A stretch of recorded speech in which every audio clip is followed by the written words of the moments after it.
Good afternoon. My name is Cecily Hill. I am Director of Community Initiatives at the National Humanities Alliance. Thank you for joining us today for this briefing, the National Endowment for the Humanities, Funding Diverse Histories and Civics in K-12 Education. In the next hour, we'll hear how 4 specific programs offer exciting experiences for teachers that enrich K-12 education. At the end of the program, we will have some time for questions for our speakers. Please enter your questions using the Q&A button at the bottom of your screen, and you can do this throughout the conversation. Before we dig into these programs, I'd like to thank Representative David Price for co-sponsoring this event and for serving as the longstanding co-chair of the House Humanities Caucus. Representative Price has prepared some remarks for us in honor of this event that I will go ahead and get started.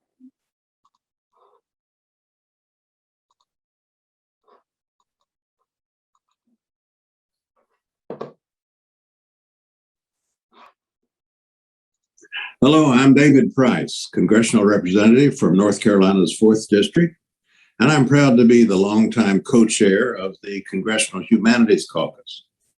So I'm very, very happy to have the chance to address you today, even if only virtually, to acknowledge the important work of the National Endowment for the Humanities, and in particular for their K-12 educators' professional development programs. As all of you know, the humanities are a critical way of bringing lessons about history and literature and culture and philosophy to learners of all ages. Investing in the humanities in schools has a tremendous impact on our broader society. It strengthens our civic engagement. It builds a global workforce. It enhances a commitment to justice and diversity in future generations. It enhances our ability to understand what we're living through, to know what has happened in the past and to relate it to our present experiences. The National Endowment for the Humanities Professional Development Program provides teachers with the tools to create rich, meaningful educational experiences for their students and to develop a deeper understanding of history and culture. These vital programs have reached more than 11,000 teachers in the last decade and enriched the classroom experience for an estimated 2 million students across the country. That's what you're part of, and I hope you're proud of it. In North Carolina's 4th District, there have been, by our count, 8 of these NEH-funded professional development programs since 2012. They focused on interesting and relevant topics such as African-American entrepreneurship in the antebellum South, American involvement in the Vietnam War and how that looked from the home front, grassroots perspectives on the American Civil Rights Movement, African-American literature related to social history, and so it goes. These are great topics and very much represent enrichments in our public school curriculum. For North Carolina and every participating state, these professional development programs connect our state's unique history with educators and with students. So now more than ever, we're dependent on this. Our democracy depends on engaged and informed citizens. Teachers across the country are trusted with the civic education of young Americans. And I'm grateful for the work that the National Endowment on the Humanities does to make educators more effective, to have programs of this sort, which through education and through the work of educators, support future generations of voters and leaders and public servants in our country. So thank you again for the good work you do. It's extremely important. And as supporters of and advocates for the humanities, I know you're working every day to relate the humanities to the enrichment of the lives and the citizenship of the students you serve. Thank you very much. Thank you, Representative Price. To begin, I'd like to offer some background information on these programs. NEH-funded professional development programs for K-12 educators are offered every summer and take a number of forms. Landmarks of American History and Culture workshops, for instance, offer teachers a week-long exploration of an American landmark or landscape, emphasizing place-based learning. Summer institutes for K-12 educators, meanwhile, offer educators 1 to 3 week long deep dives into a particular subject area. These programs are offered throughout the US each summer, and for the past 2 summers have been offered online. Participating educators come from the full range of schools in the United States, as well as Department of Defense schools located abroad. In addition to the programs being offered to teachers for free, participants receive a stipend to offset the cost of travel. Admission to the programs is competitive, and the application process opens each fall.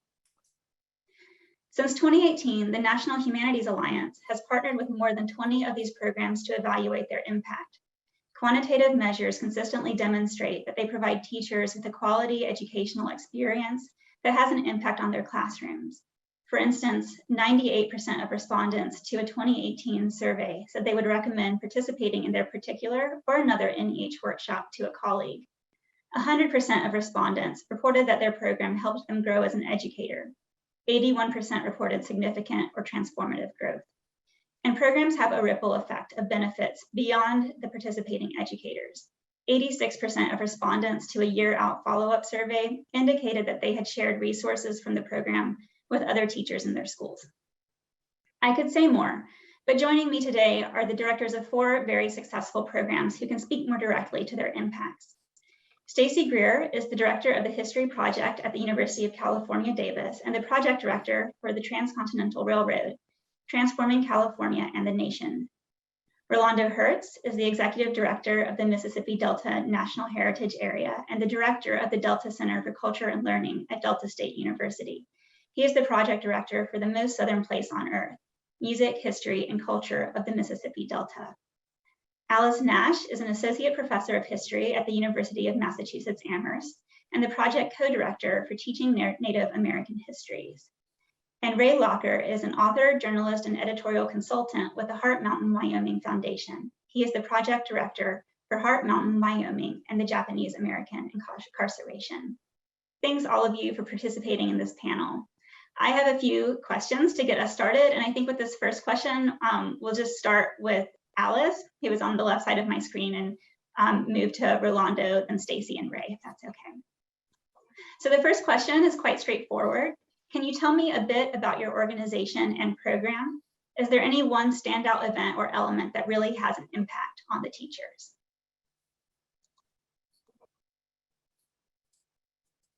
Okay, so I teach at the University of Massachusetts Amherst, which is part of a higher education consortium known as the 5 colleges. And we have a very strong program in Native American and Indigenous studies.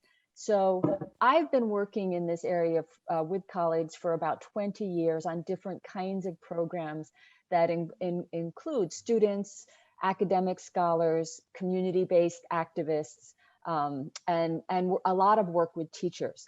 So starting in 2013, I worked with first my colleague Neil Salisbury, and then later with Linda Coombs, who's a Quina-Wampanoag, to offer a series of summer institutes on first just generally Native peoples of New England, but in 2017 and 2019, we focused on teaching Native American histories as a broad concept, but we centered it in Southern New England, bringing teachers, to this area, to these communities. And just to wrap it up briefly and leave time for more discussion, one of the greatest benefits, I think, of this program is that we brought teachers to Wampanoag territory, to the Wampanoag homeland in southeastern Massachusetts.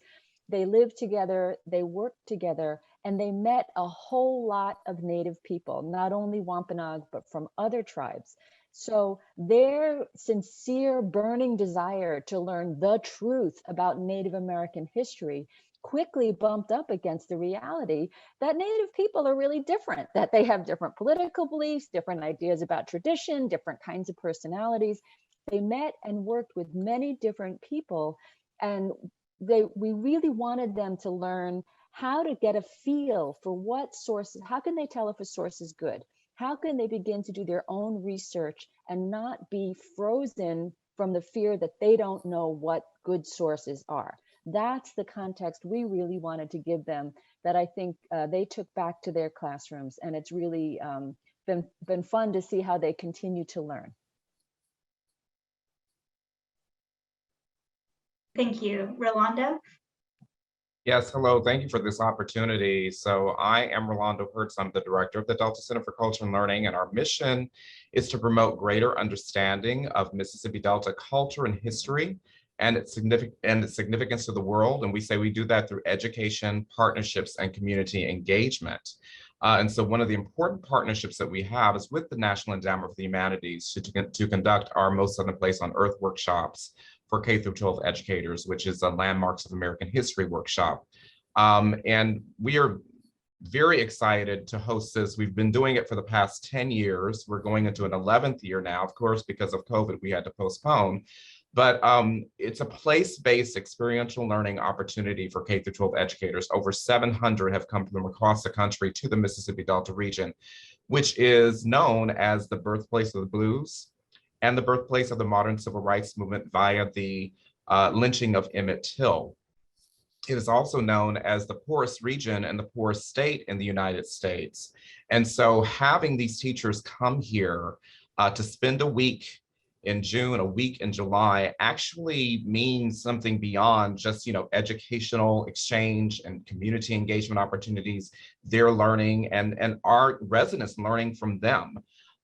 It is also a vital economic or visitor expenditure to our communities because they visit various museums here, they stay in hotels, they go to restaurants. Food is a major thing here in our area, so a major facet of our cultural heritage with fried catfish, and we have Chinese heritage here in the Delta. We have Lebanese heritage. The vestiges of their presence are still here through the food and some of the structures.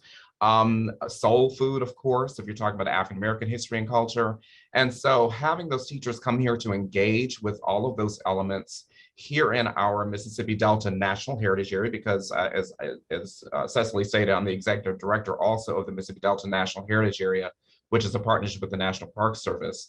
And that really denotes us as a very unique nationally significant cultural heritage landscape. And so the teachers come here, and this is basically a living museum, a living laboratory, if you will, where they can, every interaction that they have, they can learn from it and take those lessons back to their classrooms, interacting with the themes of the heritage area, which involves the river, the land, civil rights, sharecropping, like I mentioned, the food, folkways, the various immigrant groups that came here. So there's so many facets and such a rich cultural heritage landscape for them to learn from and take those lessons to their students and bring history and culture alive for them. And so that's really kind of the major piece about ours and why we decided to actually postpone offering the workshop until next summer, when we hope we can bring the teachers down, because there's nothing like being here in the Delta, again, the birthplace of the blues and the modern civil rights movement. Thank you, Rolando. Stacy? Good morning, my time. Good afternoon, so for many of you. My name is Stacy Greer. It's such an honor to be here. I'm the director of the History Project at UC Davis, and we primarily serve as a bridge between the university and K-12 schools in the greater Sacramento area region in California. We primarily serve teachers in this region pretty much all school year long. And then during the summer, when we have wonderful opportunities like this, we're able to serve teachers from across the country. The History Project is part of a California subject matter projects that do this. We are one of 5 universities as part of the California History Social Science Project. And then there are 9 subject matter projects in the California subject matter projects, including the California Reading and Lit Project, the Math Project, others like that. So we are a professional learning organization system-wide in California, which is a really rare opportunity and something that we're really proud of. But these NEH programs are really a special and unique way that we can serve teachers from across the country and really infuse what we do there, and we learn so much from teachers who come to visit us. Our program is called the Transcontinental Railroad, Transforming California and the Nation. And we've been hosting this program since 2013. We've hosted it 5 times. And we host it, our location is grounded in Old Sacramento, which is a historic and national landmark, or a landmark in itself, where we can see the western terminus of the railroad. It's basically at sea level, and we get to see the old buildings from the era. Many of them have been restored. And then we get to study all of the issues that come into being during the time before the railroad, and then we go through the building of the railroad, what came to be, the plans for it during the Civil War, and then how it comes to be right after the Civil War. So we take time to look at the Gilded Age and the issues between the government and big business and how that comes to be. And then we look at the labor issues of building the railroad. We look at the geographic demands of going from sea level up to over 7,000 feet in the granite mountains of Donner Summit. And we look at the Chinese workers, the Irish workers. We look at the impact on Native Americans and the environmental impact. And then we've also gone down to Stanford University and looked at some of the relationship between the Stanfords who were part of that, and then into San Francisco and looked in Chinatown. The most exciting day of our program is when we do take the teachers up that 90 miles. It seems so short, but it's a massive change from basically sea level up through the topography of the Sierra Nevada and into the granite mountains. And then we take a 2-mile hike where we actually take teachers out into the granite mountains, and we look at the tunnels that the Chinese railroad workers dug into these massive cliffs. And we see the dynamite holes that they had to, the holes they had to dig to blast the dynamite. And one summer, we actually still had, in June, we still had snow up there. Another, we had an atmospheric river, and another, it was really hot. So the teachers can feel that the challenges of the weather and the climate being out there. We also have found a Chinese coin up there one time at one of the camps to see some of the relics and the artifacts that are left behind. And another big thing is the China Wall is built there, where the Chinese railroad workers built this incredible wall with no mortar. And it's just a beautiful testament that holds up the railroad line and is still there. And it's really a comparison to this other wall that's built that's used mortar, that's incredibly ugly and just is really out there. But we can really see the work that was done and the care and the craftsmanship. And the teachers leave that just with an impression of the, the challenges that the workers felt and faced, and the impression of all those experiences that they couldn't have without being there. And the funding that the NEH provides really allows teachers to come out here and experience that. So that's what I'll leave there for now. Thank you. And Ray. Hi, I'm Ray Locker. I'm with the Heart Mountain Wyoming Foundation. We started in 1996 with the goal of honoring and preserving the site where 14,000 Japanese Americans were incarcerated during World War II, solely because of their race and ethnic origin.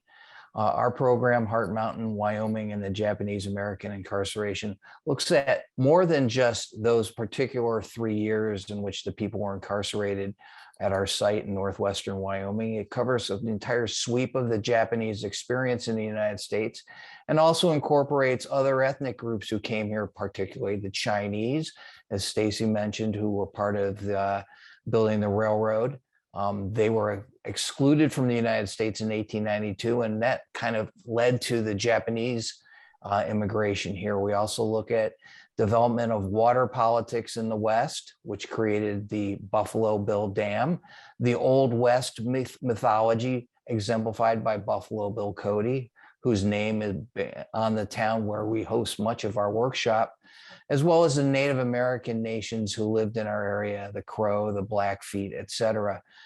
So we bring all of these different groups into our program, which we had for the first time this year in June and July. We had to do it virtually after we delayed it a year from last year. We're going to do it again next year. We hope to have the people on site. And as Rolando mentioned about being in the Delta, the same thing applies to being in northwestern Wyoming. You can see the Absaroka Mountains to the west on the way to Yellowstone National Park, which is only 50 miles away.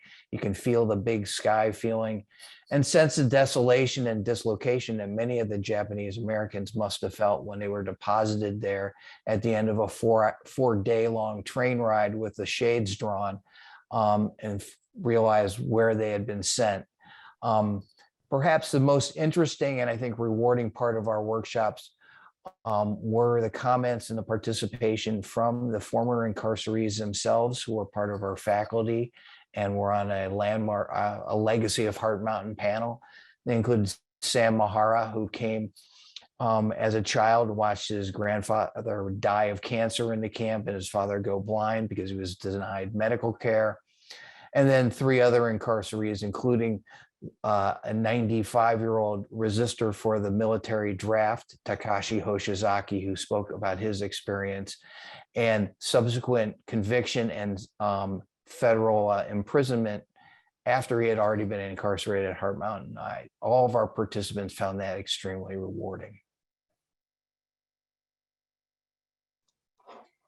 Thank you. And for our next question, maybe we can just start again with you, Ray, and then go backwards from there in the reverse order. And you've all begun to touch on this, so let's just dig into it.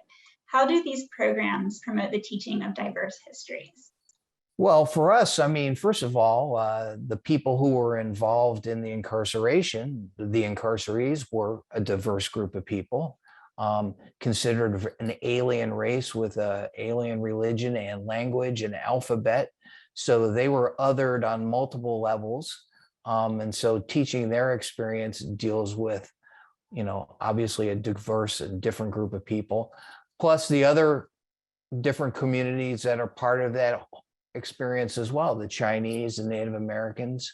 And you learn about how they all come together in this part of remote rural Wyoming. Thank you. And Stacy? Thank you.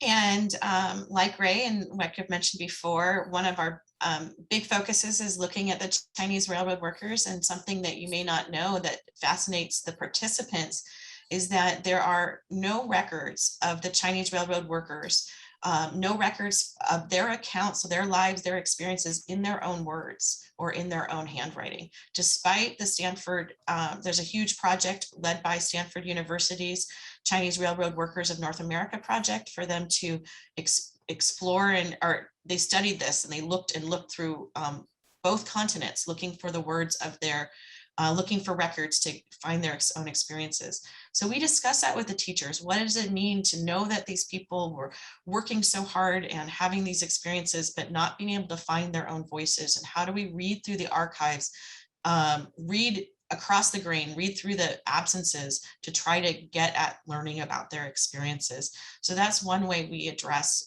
diverse histories in our program. We also look at the experience of Native Americans and how they were impacted by the railroad and how they adapted to the changing ways that the railroad really affected their environment, affected their food sources, and impacted the buffalo and impacted so much of the livelihoods of the Native Americans and their own traditions.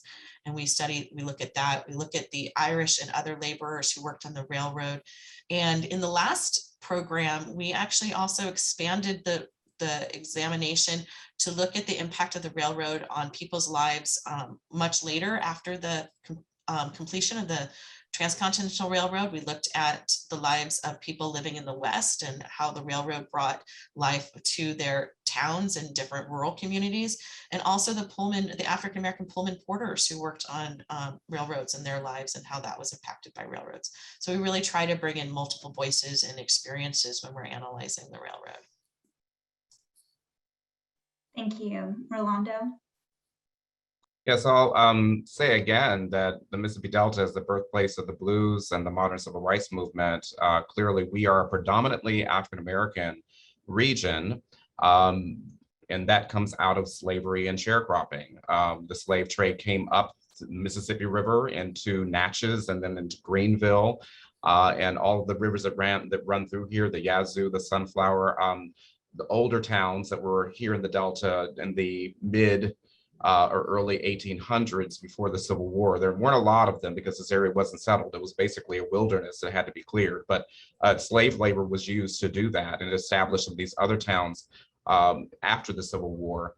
And so there's always been this racial dynamic here in terms of a white power structure that owned the land and that drove the free labor, which were the African-American slaves and sharecroppers. So a lot of people, they come here expecting to just see a black-white dynamic, and that is certainly here in terms of the history and even the present. One of our most powerful sessions is about the Emmett Till story, and we go to the courthouse in Tallahatchie County where his murderers were tried. And there's a panel discussion where we have Reverend Wheeler Parker, who's the cousin of Emmett Till and was there when Emmett Till whistled at Carolyn Bryant at the store in Money, Mississippi, and then was dragged out of his bed that night or a couple of nights later and taken out and lynched. Reverend Wheeler Parker now lives in Chicago. He's a great migration story in that sense, as was Emmett Till, a part of that great migration story. But a very powerful first-person narrative in terms of what happened, that lived experience. And that is another thing that makes this workshop very powerful, is that we connect people with the people who lived this history and can tell the story. So that is one of our most powerful sessions. But I wanted to go on to say that it is not just a black-white dynamic here in the Mississippi Delta. We do have other immigrant groups, as I mentioned earlier, the Delta Chinese. They were brought here to help build the railroad, just like Ray and Stacy's communities and areas. But they went on to own grocery stores and to start Chinese schools and churches. And so we show our participants the vestiges of those establishments throughout the Delta. There are also Delta Jews. There's a very interesting presence of Jewish synagogues that you find in Delta communities, and many of them are dying out, but they were once flourishing. And some of those Jewish families are still here, and they do, some of them kind of, I guess, lease out their congregations to other denominations for use of those structures so that they don't go to waste. And then you have, like I said, the Lebanese, there are Delta Italians.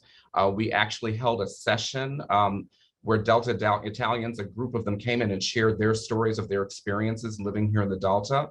There was a racial hierarchy here in the Mississippi Delta, and they kind of fell in the middle of that. You had the Anglo-Saxon whites at the top, the blacks at the bottom, and the Chinese and Italians and others kind of in the middle there. And it's very fascinating to people to see that, how that played out and how that actually shows up in the built environment.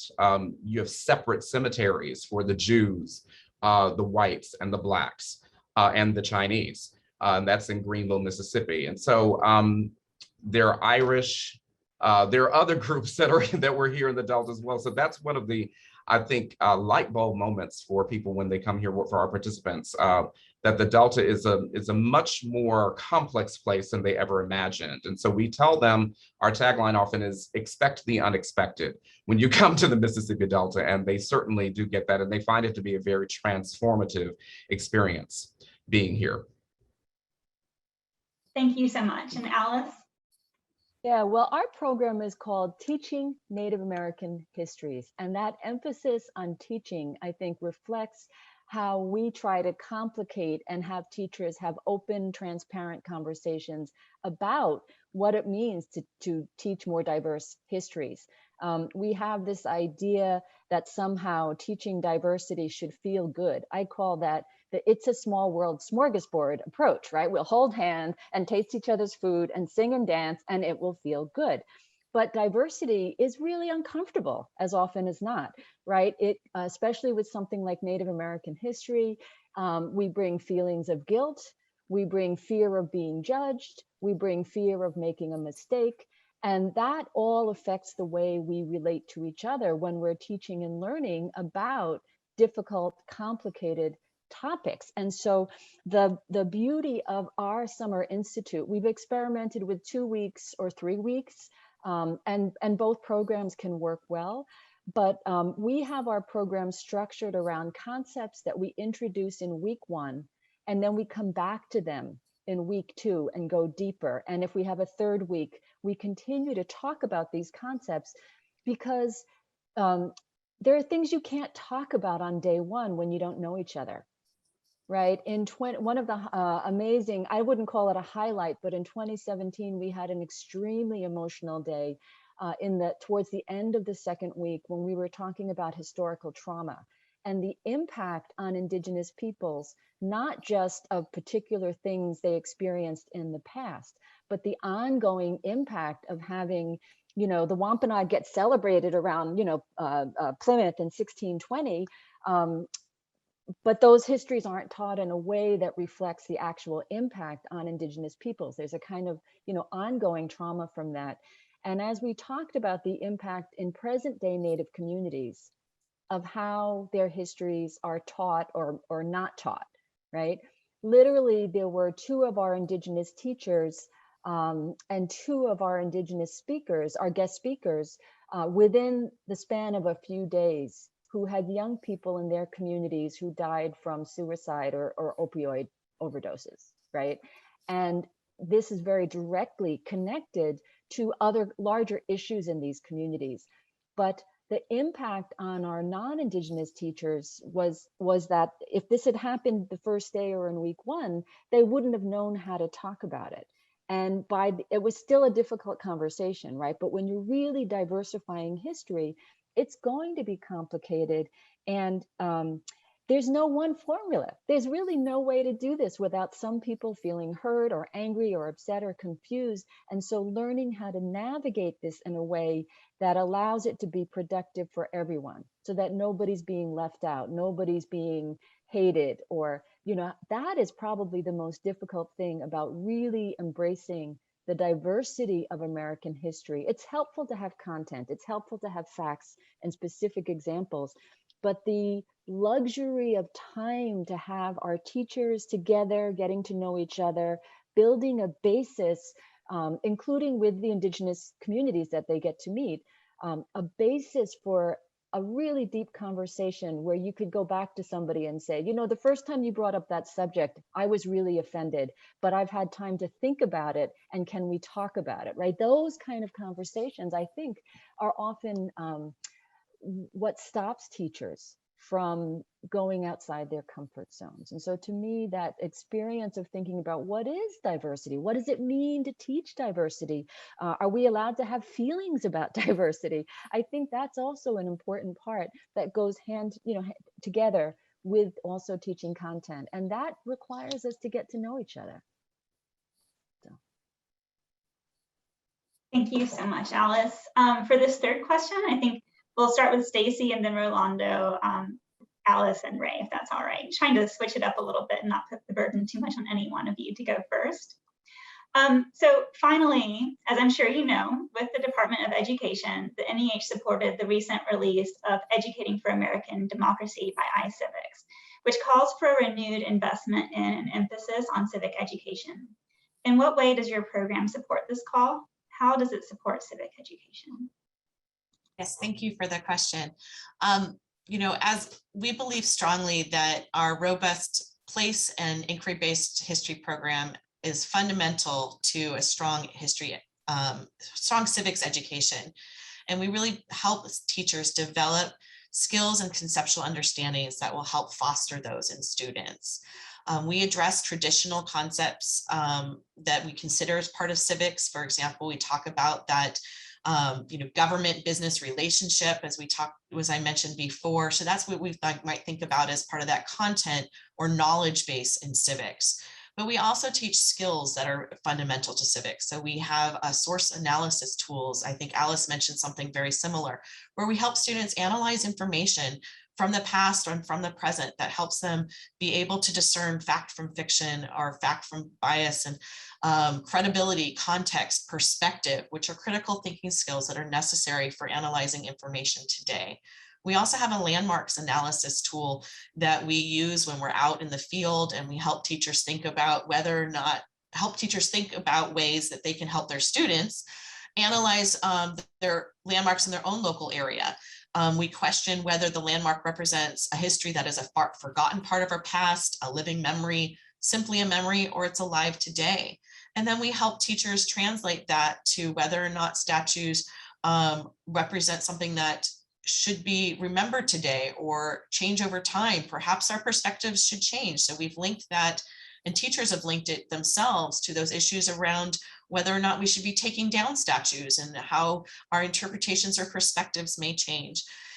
This also leads to some civic action issues. For example, the site that we go to at Donner Summit that I've brought up a lot, we have some community organizations now who are advocating for that site to become a national monument, and they're going through those processes. And teachers have really taken that to heart and thought about what monuments or what areas in their own local region should be remembered, or what ways can we activate students to think about things that they could celebrate or champion in their own local communities. So those are just a few ways that we can tie these programs to civics, and we think that civics are integral to the work that we do. Thank you. And Rolando?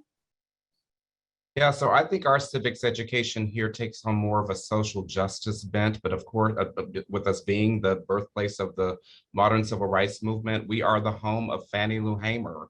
And Fannie Lou Hamer is known nationwide as a voting rights activist. For her, civil rights was voting rights.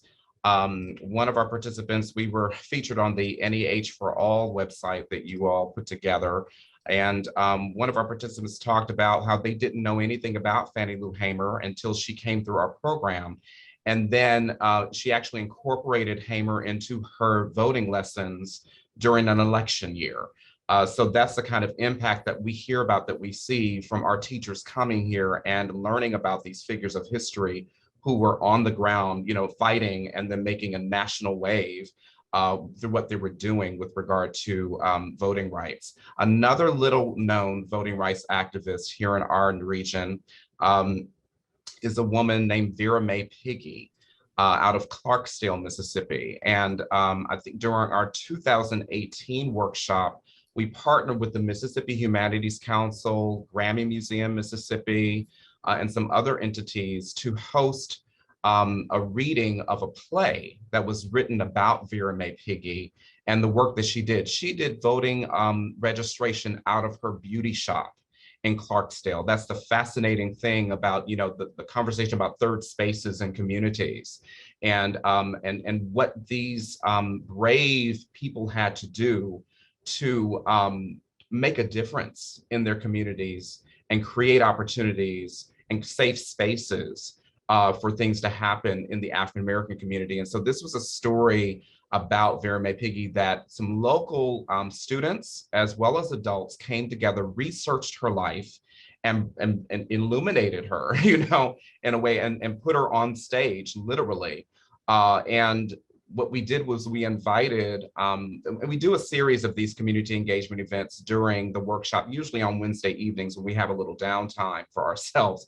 But we have these community engagement events. We did this at the Grammy Museum, Mississippi, invited local people to come in and see the play as well. And so you have this space where our teachers are there and residents of the Delta are there.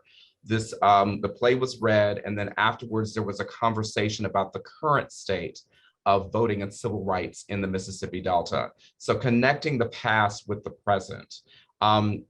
And so some of the teachers, you know, remarked about this and said, you know, they never thought of using theater as a way, like live theater, as a way to teach difficult history, as Alice was talking about. Sometimes that, you know, things like music and theater, it makes it more palatable to people. It does appeal to our common and shared humanity to have conversations about these, you know, complex and difficult histories.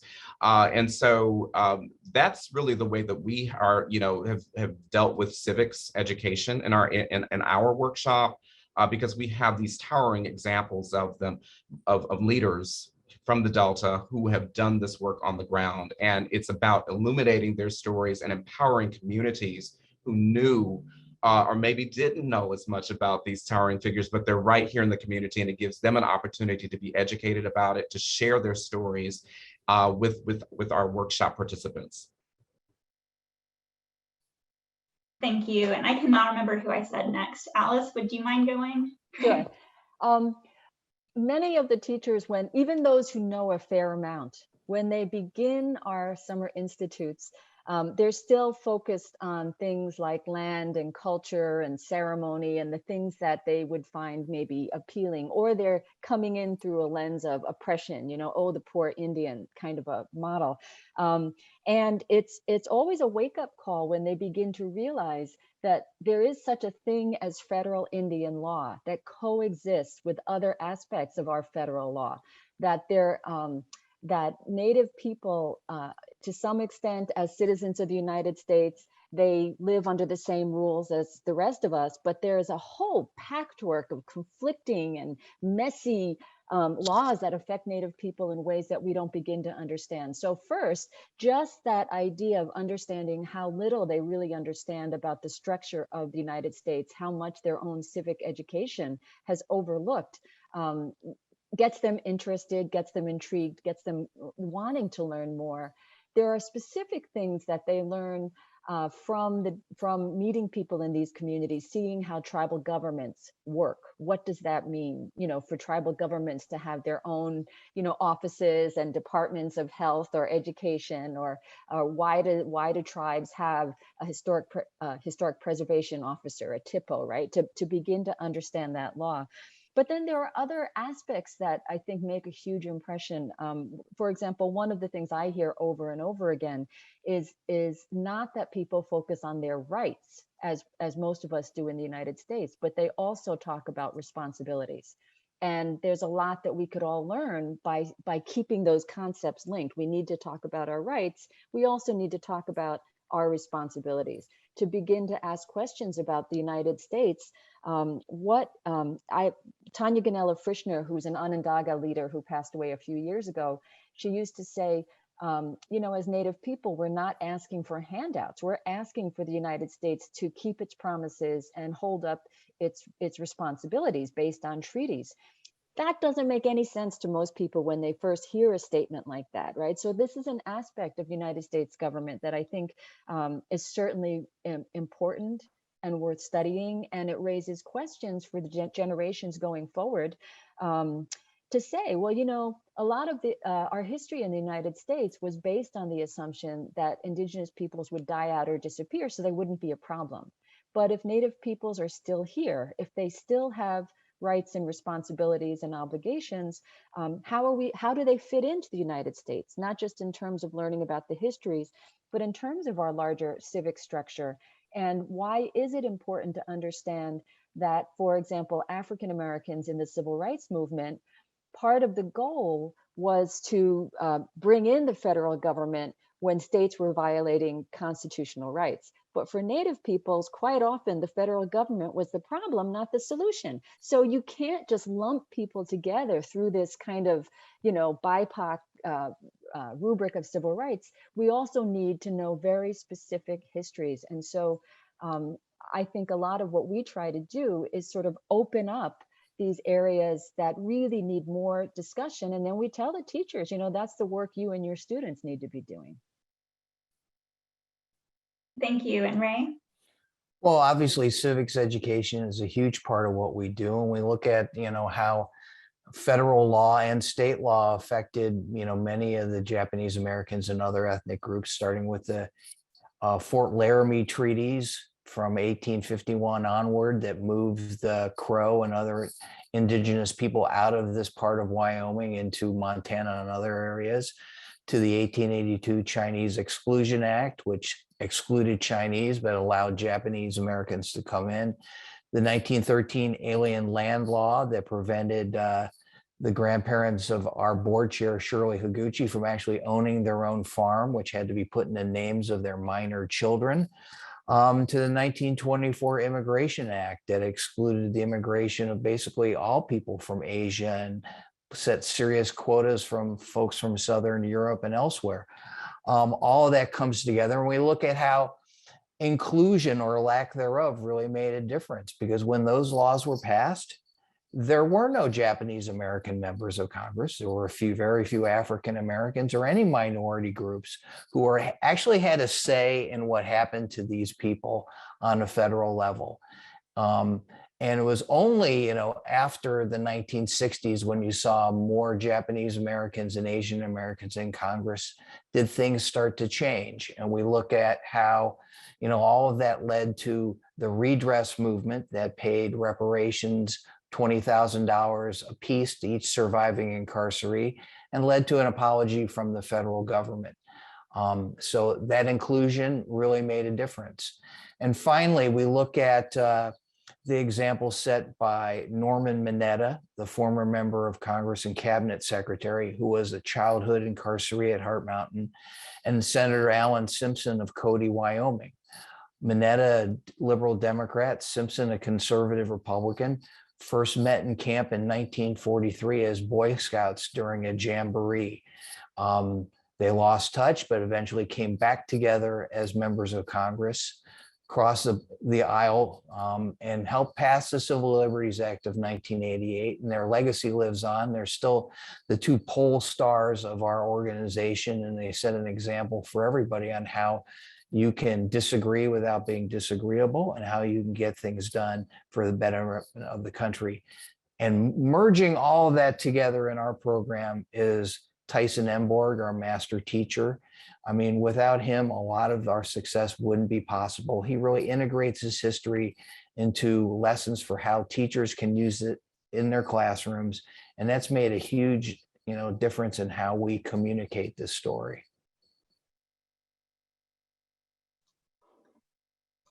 Thank you so much, all of you. I'd like to open, we have some time left, and I'd like to open the Q&A up to questions from our audience. If you have a question, please just put it in the Q&A button, and I'll relay it to our panelists. It does look like we have a few questions. To start, okay, so the first question is pretty straightforward. How does NEH funding support this program? How does it help you? And I guess you can, Rolando, if you don't mind jumping in first, and we can just see who else wants to speak from there. Sure, happy to. We are very appreciative of the support from the National Endowment for the Humanities. We say in our office, we have various units, and one of them is experiential learning programs, and the Most Southern Place on Earth workshops that's kind of our premier experiential learning program. It would not be possible without the NEH programming, with the funding rather. We really, I mean, in years past, every year we've hosted this workshop, but there have been a few years that we've had to skip because we didn't have this funding. And so that is very critical to offering this workshop. And we do hope that the program will continue. So, but it does fund every aspect of this workshop. And we have looked for other funding sources out there that might support this workshop at the level that NEH does. And if anyone has any suggestions, please let me know, but we've not found any that exist. I think Alice raised her hand.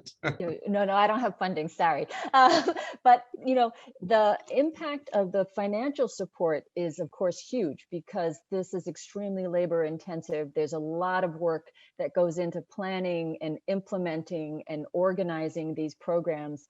The stipends, which help the teachers, they don't always cover 100% of the cost for some people, but enormously helpful, right? So the money certainly counts, but it's also the status and the recognition that the National Endowment for the Humanities and our members of Congress have decided that this is important and worthwhile work. For someone such as myself, who's faculty, I could be putting more time into publishing books, but my colleagues and in my department and at my school recognize, in part because of the prestige associated with NEH, right, that this is work that people think is important, that we as a nation think it's important to support and educate our teachers. So it's certainly not a small thing to have the financial support, but it's also kind of the recognition that this matters, that I find, I'm just so thankful that NEH exists. And so I really appreciate that.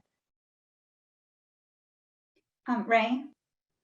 Well, I'd like to echo the comments of Rolando and Alice. I mean, we wouldn't be doing this without NEH's support. This is a business that we want to be in. We want to educate people. We also recognize that it's not really easy to get to northwestern Wyoming for a lot of people. It's a long drive, even within the confines of the state of Wyoming. It's a difficult plane trip. There's only like a handful of flights into Cody every day. So this allows us to bring people in to the region, have their, travel paid for, and to experience, the lessons that we think are important for people to learn.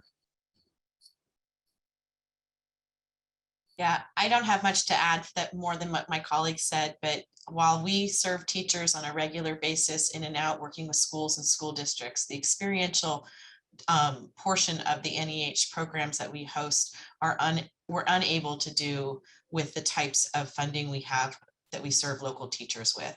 This experiential program and the types of institutes that we also run in the past are we just can't do without NEH support. I would just add also that it affects the teachers who can participate. We've had increasingly over the years, when we do our mailings, principals are the ones who will reach out, or superintendents, they'll reach out to teachers and say, hey, why don't you participate this? And so they're recognizing that this is important. Teachers will make that extra effort because they could do other things with their summers. And it really does have a percolating effect through the different school systems when we get repeats of teachers who are being supported by their administrators. Fantastic. And we have another question. Can you all speak more about the impact of these programs on students and educators? I know that I know that you have, many of you, if not all of you, have heard back from teachers later on about things that they have done and that they've done with their students. So I'm wondering if you could speak about that some. Alice, if you don't mind starting. I'm trying not to talk too much, but yes. So over the years, we have a Facebook group. We keep in touch with the different cohorts, and frequently a teacher will have a topic that they're being asked to teach about something directly related to our work or more broadly, and they'll post it to the group and people will brainstorm.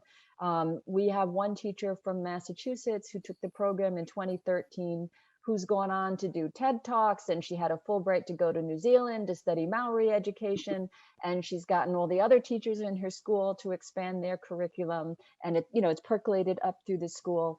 So it's really something that I think does have a direct ongoing impact. Teachers are working with their information specialists to upgrade the libraries. We've had, again, Indigenous teachers and non-Indigenous teachers, people in reservation-based schools and, Catholic high school in New York City, whatever. We've had a whole range of people from different schools. And I find out later that they've set up different kinds of programs to come and speak at each other's schools. So the connections really continue to percolate. I don't have numbers on the direct impact. I think you guys have probably done that, Cecily, but it's really profound. Ray, I know you had your hand up.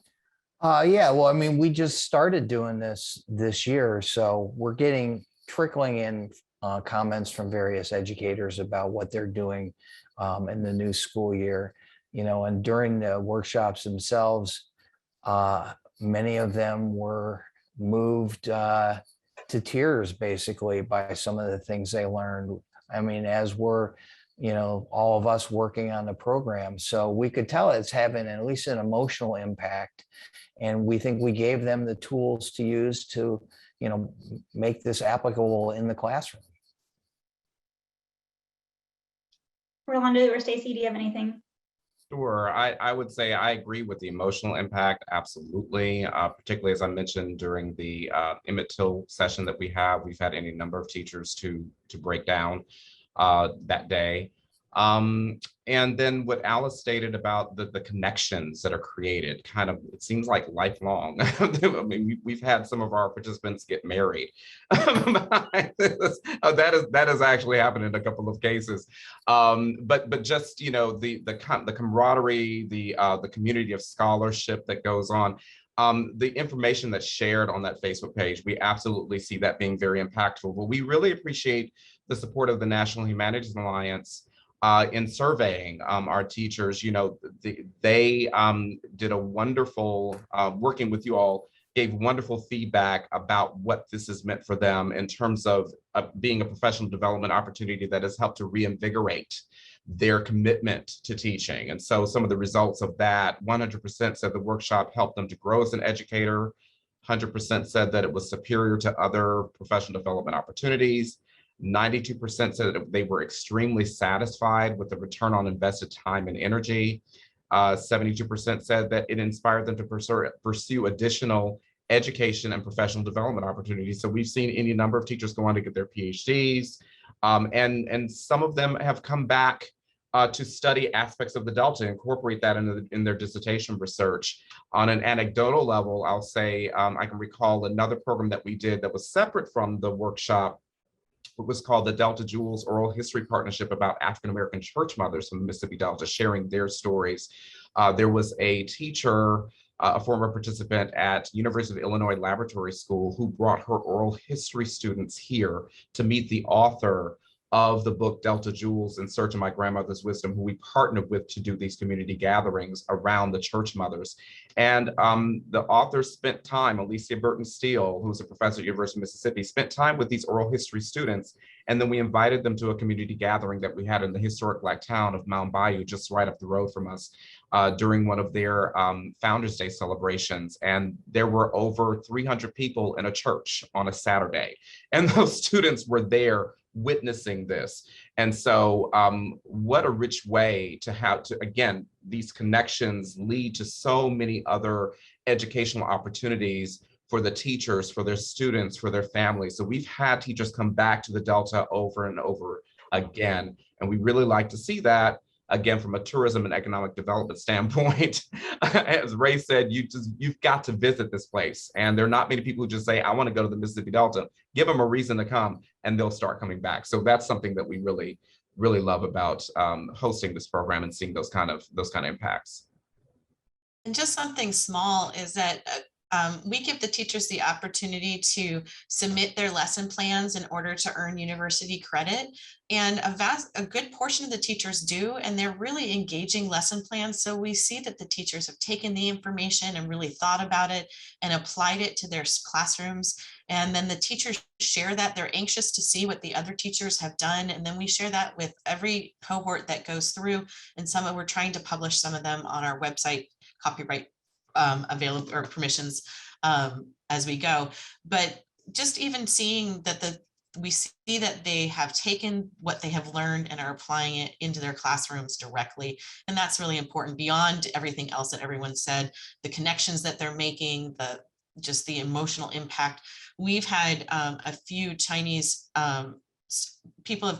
teachers of Chinese descent or heritage who know that they had railroad workers in their line, and that becomes really touching for them or others that are connected. So this is a really powerful program. We have cohorts of teachers who have stayed together for now 4 years, who are in touch and who are still relating to the fact that they meet up and try to go to similar workshops if they can, or sharing with each other which workshops to go to, or other programs, or traveling together. And it's just a really impressive program that we are so thrilled. And I feel honored to be able to host this and be able to witness the experience that the teachers have. So it's important. Thanks so much, and all of you. And to that, I will just add that, in our surveying of the teachers, we see over and over again that these programs inspire them to pursue further professional development. As Rolando said, the vast majority of them go on to do workshops and to share resources with other teachers in the school. So they both integrate the things that they've learned from the programs into their own work, but they also make sure to share that with other people. And I think one thing that we haven't mentioned is that these programs are themselves diverse. They bring people in from all over the country, and they're teachers on the full range of experience in teaching. There are new teachers, there are older master teachers, and they support each other. So these are also really transformative opportunities for teachers to build networks of support that can last them throughout their careers. We have to go in just a second. We did have one question come in about, and this is like rapid fire. If anyone has an idea, just raise your hand or spit it out. But we have one question about, are there any studies that educational leaders should review to help convince skeptical stakeholders about the need of implementing diverse curriculum in schools. And I'll start off by just saying that that iCivics report is a really good example of a study that is worth reviewing. Do any of y'all have other suggestions? I would just say, I'll just add just very quickly, if you look up stuff on place-based experiential learning, there's often some, connection made to diversity. And I remember growing up going to field trips when I was in school. I don't know why they've cut that out. It's wonderful for the students. It's wonderful for the teachers. It reinvigorates them, and it gives them these workshops in particular, give them, real life insights into diverse histories and how to teach it in their classrooms, gives them real strategies to work with. And that happens through this workshop. So I think place-based experiential learning is a strategy that is yet to be really tapped in terms of diversity, equity, and inclusion. But there's some literature out there about it, so I would explore that. There's a lot of research around culturally responsive or community responsive and culturally sustaining pedagogies and that type of thing that helps think about implementing diverse curriculum in schools and responding to your students and their communities and their needs. And so that's a trend in education research right now. Thank you all so much for participating in this program. I really appreciate your thoughtful responses. And thank you to the NEH for funding these wonderful programs as well. That's the end of our show. Take care, everybody. Thank you.